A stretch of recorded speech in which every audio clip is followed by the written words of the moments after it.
Halo Ner dan teman-teman, pada saat ini kami akan membahas mengenai revaluasi aktiva tetap pada mata kuliah perencanaan pajak. Sebelumnya, perkenalkan kami dari kelompok 12 dengan anggota yang pertama Rosalyn Emanuela, yang kedua Cindy Dansa, yang ketiga Tessa Kountul, dan yang keempat Angelica Situmorang. Revaluasi aset tetap. Revaluasi aset tetap adalah penilaian kembali aset tetap perusahaan. Hal ini disebabkan oleh adanya kenaikan nilai aset tetap di pasaran atau karena rendahnya nilai aset tetap dalam laporan keuangan perusahaan akibat dievaluasi. Revaluasi aset tetap dari sudut pandang akuntansi yaitu kenaikan nilai atau penurunan nilai aset setelah revaluasi dapat diakui. Diatur dalam PSAK 16 aset tetap dan PSAK 13 properti investasi. Lalu sudut pandang revaluasi aktiva tetap dari sudut pandang perpajakan, yaitu kenaikan nilai aset setelah revaluasi akan menjadi objek pajak, sedangkan penurunan nilai bukan pengurangan pajak. Diatur dalam PMK 79 garis miring KMK 03 garis miring 2008 per 12 garis miring PJ garis miring 2019 dan diatur dalam PMK 191 garis miring PMK 03 garis miring 2015. Pengukuran setelah pengakuan awal. Yang pertama, modal biaya. Aset tetap dicatat pada biaya perolehan dikurangi akumulasi penyusutan dan akumulasi rugi penurunan nilai. Yang kedua, modal revaluasi. Aset tetap dicatat pada nilai wajar, pada tanggal revaluasi dikurangi akumulasi penyusutan dan akumulasi rugi penurunan nilai yang terjadi setelah tanggal revaluasi. Model revaluasi yang pertama, profesional. Akumulasi penyusutan disajikan kembali secara proporsional dengan jumlah tercatat bruto dari aset sehingga jumlah tercatat aset setelah revaluasi sama dengan jumlah revaluasian. Yang kedua, eliminasi. Akumulasi penyusutan dieliminasi terhadap jumlah tercatat bruto dari aset setelah jumlah tercatat neto setelah eliminasi disajikan kembali sebesar jumlah revaluasian dari aset tersebut. Pengakuan akibat revaluasi. Kondisi yaitu meningkat. OCD jika tidak ada kerugian akibat revaluasi di periode-periode sebelumnya. Laba rugi jika ada kerugian akibat revaluasi di periode-periode sebelumnya. Peningkatan akibat revaluasi pertama kali masuk ke order comprehensive income. Kondisi turun, OCD jika ada saldo surplus revaluasi akibat revaluasi periode-periode sebelumnya. Laba rugi jika tidak ada saldo surplus revaluasi akibat revaluasi periode-periode sebelumnya. Penurunan akibat revaluasi pertama kali masuk ke laba rugi. Pemindahan ke saldo laba dapat dilakukan seiring dengan penggunaan aset oleh entitas. Nilai yang dipindahkan adalah sebesar perbedaan penyusutan dengan revaluasian dan penyusutan dengan biaya perolehan. Revaluasi aktiva perpajakan. Undang-Undang PPH Pasal 4 Ayat 1 terkait objek pajak huruf M yaitu selisih lebih atas penilaian kembali aktiva. Revaluasi aset tetap dalam PMK 191.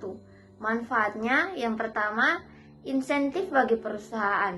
Yang kedua, laporan keuangan menyajikan nilai aset tetap dengan nilai wajar. Yang ketiga, memberikan fleksibilitas bagi WP dalam perencanaan perpajakan atau tax planning.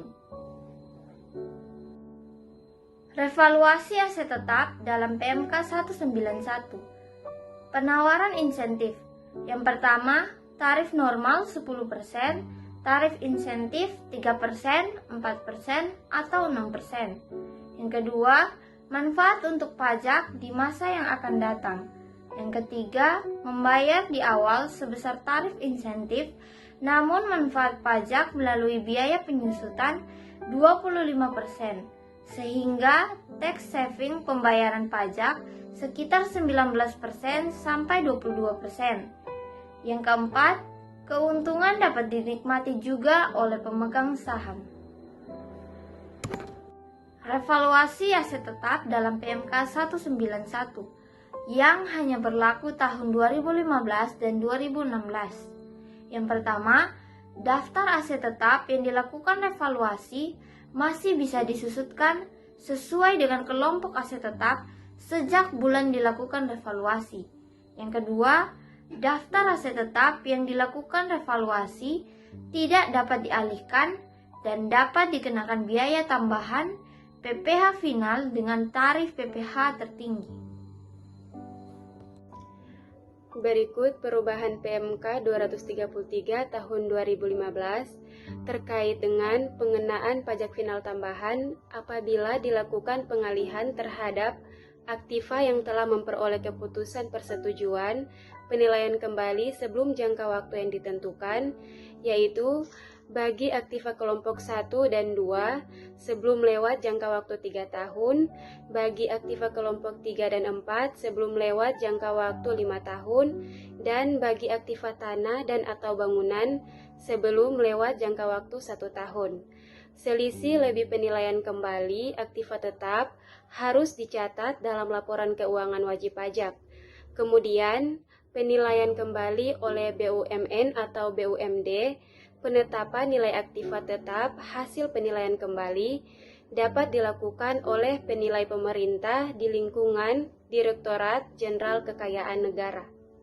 Berikut pengalihan aktiva tetap berdasarkan PMK 233 tahun 2015. Dalam hal wajib pajak melakukan pengalihan aktiva tetap yang telah memperoleh keputusan persetujuan penilaian kembali sebelum jangka waktu yang ditentukan, yaitu bagi aset kelompok 1 dan 2 sebelum lewat jangka waktu 3 tahun, bagi aset kelompok 3 dan 4 sebelum lewat jangka waktu 5 tahun, kemudian bagi aset tanah dan atau bangunan sebelum lewat jangka waktu 1 tahun.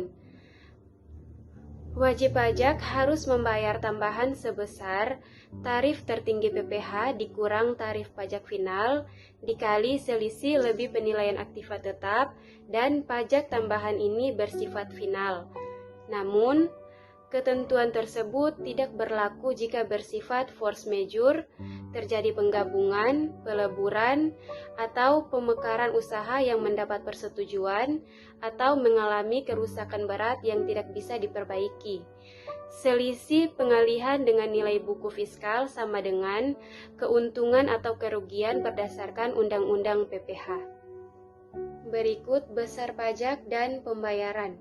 Selisih lebih penilaian kembali aktiva tetap perusahaan di atas, nilai sisa buku fiskal semula akan digunakan PPh final sebesar 10%.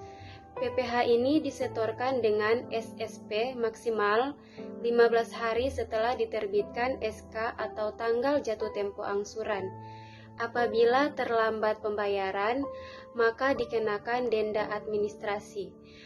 Perusahaan karena kondisi keuangannya tidak memungkinkan untuk melunasi, sekaligus bisa mengajukan permohonan pembayaran secara angsuran paling lama 12 bulan.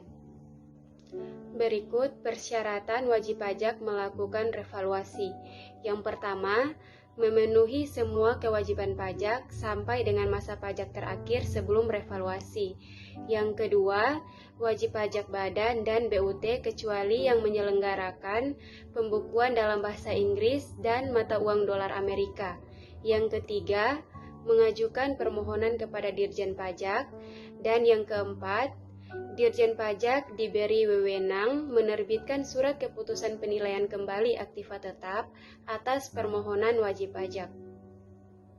Selanjutnya terkait dengan ketentuan revaluasi. Yang pertama, dasar penyusutan fiskal aktiva tetap adalah nilai setelah penilaian kembali, masa manfaat fiskal disesuaikan kembali menjadi masa manfaat penuh aktiva tersebut. Yang kedua, perhitungan penyusutan dimulai sejak bulan dilakukan penilaian kembali. Yang ketiga, bagian tahun pajak sebelum revaluasi menjadi beban penyusutan dihitung secara proporsi. Dan yang keempat, jika tidak mendapat persetujuan penilaian kembali, maka harus menggunakan dasar penyusutan awal. Revaluasi aset tetap, perpajakan, dan akuntansi. Pada perpajakan, tunduk pada peraturan perpajakan, yaitu yang pertama, revaluasi aset tetap tidak dapat dilakukan kembali sebelum melewat jangka waktu 5 tahun.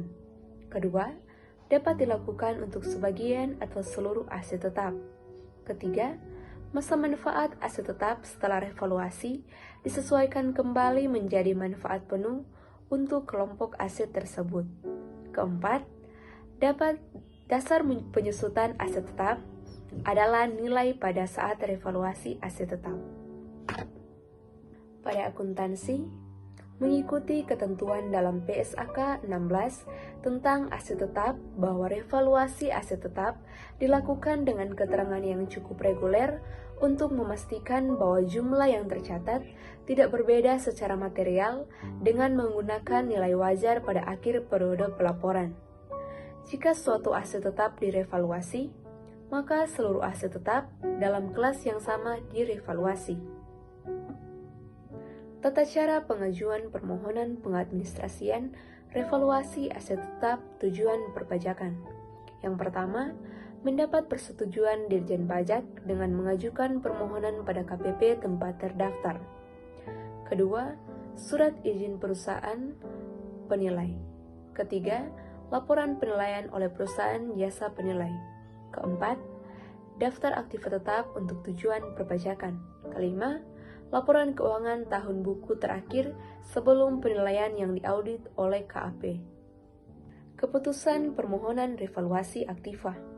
Yang pertama, jika berdasarkan hasil penelitian permohonan sudah memenuhi persyaratan formal dan material, maka DJP akan menerbitkan keputusan persetujuan.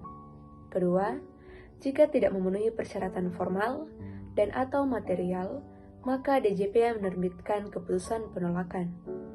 Ketiga, persetujuan diberikan dalam jangka waktu 30 hari, dan jika lewat, maka permohonan harus diterima dan menerbitkan keputusan persetujuan paling lama 3 hari kerja setelah tanggal berakhir, berlaku dari tanggal akhir jangka waktu. Sekian dari kelompok kami, terima kasih.